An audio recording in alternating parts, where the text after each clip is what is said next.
যারা ক্রমাগত অর্থনৈতিক সমস্যায় ভুগছেন, বিবাহে বাধা, দাম্পত্য জীবনে ঝঞ্ঝাট, তাদের জীবনে সুখ আসে না, স্বাস্থ্য সমস্যা, চোখের সমস্যা, যে সমস্ত ব্যক্তিদের, আপনি কি জানেন আপনার কোন গ্রহের দুর্বলতার কারণে আপনি এই কষ্টের মধ্যে রয়েছেন?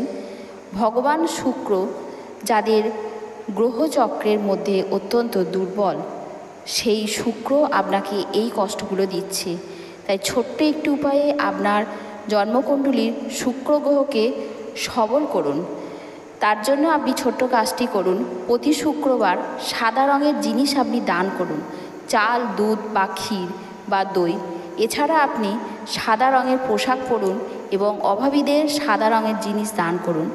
কুণ্ডলিতে দুর্বল শুক্র থাকা ব্যক্তিদের সবচেয়ে বড় লক্ষণ হলো সাজসজ্জার অভাব। তাই নিয়মিত আপনারা আপনাদের শরীর, নখ, চুল, আপনার ত্বক পরিষ্কার রাখুন এবং গায়ে পারফিউম ব্যবহার করুন।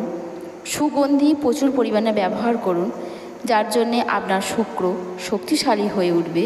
এছাড়া আপনি সাদা রঙের পোশাক পরুন, ভগবান শুক্র খুশি হবে। এছাড়া দেবী লক্ষ্মীর পুজো করলে আপনার শক্তিশালী হবে শুক্র গ্রহ।